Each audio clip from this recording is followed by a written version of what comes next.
बचपन से ही दशानन अपने पिता और अपने भाई बहनों के साथ साथ अपनी माँ और ननिहाल में भी बहुत ज्यादा चहेते बेटे के नाम से जाने जाते थे। सभी को पता था कि दशानन जिसके भी साथ होते हैं वो हमेशा ही सुरक्षित रहता है। इसीलिए दशानन के छोटे भाई बहन हमेशा ही दशानन को अपने पिता का दर्जा देते थे। दशानन और उनके भाई बहनों के बीच उम्र का बहुत ज्यादा फासला नहीं था, लेकिन फिर भी दशानन उन्हें एक पिता की तरह सुरक्षित रखते थे, उनका ध्यान रखते थे और हमेशा ही उन्हें कुछ न कुछ सिखाया करते थे। दशानन की माँ कैकसी हमेशा ही अपने पति और बच्चों के ननिहाल में एक ही बात कहा करती थी और ये बात सच भी थी। दशानन का दूसरा नाम था सुरक्षा, यानी कि जितने भी लोग दशानन से जुड़े हुए थे उन्हें ये पता था कि वो हर सिचुएशन में हमेशा सेफ रहेंगे। अब जैसे कि सीता हरण हुआ, ये सबको पता है। कैसे हरण किया गया था ये भी सबको पता है, लेकिन ये बहुत कम लोगों को पता है कि सीता माता का हरण होने से पहले माँ सीता ने अपने आप को अग्निदेव की सुरक्षा में रखा था और जो सीता हरण हुआ था वो सिर्फ सीता जी की सिर्फ एक परछाई का हरण किया गया था। और ये बात दशानन को अच्छी तरह से पता थी, यहाँ तक कि ये बात श्री राम को भी पता थी। अच्छा, आपको ये तो याद होगा ना कि हमने ऐसा टीवी में देखा और रामचरितमानस पाठ में भी पढ़ा हुआ है कि जब भी श्री राम ने युद्ध जीता तब उन्होंने सीता माता की अग्नि परीक्षा ली थी। ये बात सभी के लिए हैरान कर देने वाली थी कि जिनके लिए इतना बड़ा युद्ध किया गया अब उनको खुद अग्नि परीक्षा देनी पड़ेगी। माता सीता को श्री राम के पास वापस आने के लिए अग्नि परीक्षा देनी क्यों पड़ेगी? आज भी लोग इस बात पर कई तरह के सवाल उठाते हैं और श्री राम के पुरुषोत्तम होने पर और एक अच्छे पति और एक अच्छे साथी होने पर सवाल उठाते हुए उनका मजाक बनाते हैं। लेकिन इसके पीछे की सच्चाई कुछ और ही थी। लोगों की आंखें जो देख सकती थी उससे कहीं ज्यादा प्रभु श्री राम देख सकते थे और उन्हें ये बात पता थी कि माता सीता ने खुद को अग्निदेव की सुरक्षा में रखा हुआ था और जो भी सीता जी इस समय युद्ध के बाद लंका में उनके सामने खड़ी थी वो सिर्फ एक परछाई थी।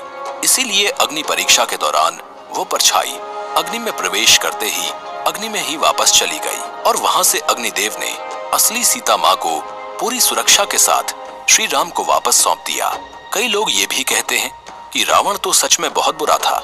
अगर वो लोगों की सुरक्षा करता था और वो खुद कहता था कि महिलाओं का सम्मान करने पर, बच्चों को प्यार देने पर और जानवरों का ख्याल करने पर इंसान इंसान कहलाता है, तो फिर रावण ने खुद सीता माता को क्यों उठा लिया था?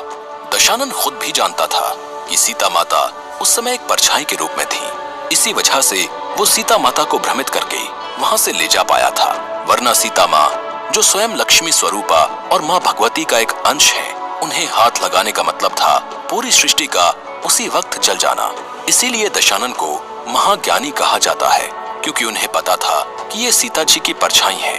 उन्होंने उस परछाई का हरण किया था और हरण करने के बाद भी उन्हें कभी हाथ नहीं लगाया था, वरना जो दशानन सीता जी का हरण करके उन्हें जबरदस्ती अपनी लंका में, अपनी अशोक वाटिका में रख सकता था, वो सिर्फ कुछ घास के तिनकों से ही डरकर माता सीता को क्यों अकेला छोड़ देता?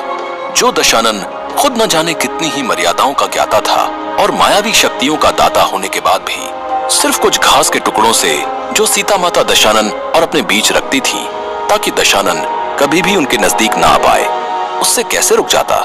इसे मर्यादा ही कहते हैं और मर्यादाओं का उल्लंघन दशानन ने कभी भी नहीं किया था।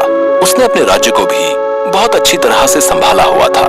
दशानन का पूरा राज्य उस समय का विश्व का सबसे खुश रहने वाला राज्य था, जो अपने राजा के लिए अपनी जान खुशी खुशी देने के लिए हमेशा तैयार रहता था। आने वाले समय में बड़ी बीमारियां और भयानक स्थितियां सामने आएंगी। इस बात की जानकारी मिलते ही रावण यानी कि दशानन ने अपनी चिकित्सा और तंत्र के ग्रंथों की रचना की, यानी कि उस समय के मेडिकल और स्ट्रेटेजी की पूरी तरह से रिसर्च करते हुए उन ग्रंथों को लिखा जो आज के आने वाले समय के लिए बड़ी से बड़ी बीमारियों का चुटकियों में हल निकाल सकती हैं, जैसे कि 10 शतकात्मक अक्र प्रकाश, 10 पतलात्मक उद्दिश तंत्र, कुमार तंत्र, नाड़ी परीक्षा। इन सब ग्रंथों को लिखना इसलिए भी आसान नहीं था क्योंकि ये उस समय लिखी गई थी जिस समय पर आजकल जैसी बीमारियां थी ही नहीं, और उस समय पर दशानन ने आज के युग यानी कि कलयुग की बीमारियों के लिए अनगिनत दवाइयों के नाम लिख रखे थे। इससे अंदाजा लगाना आसान हो जाएगा कि दशानन सच में महाज्ञानी थे।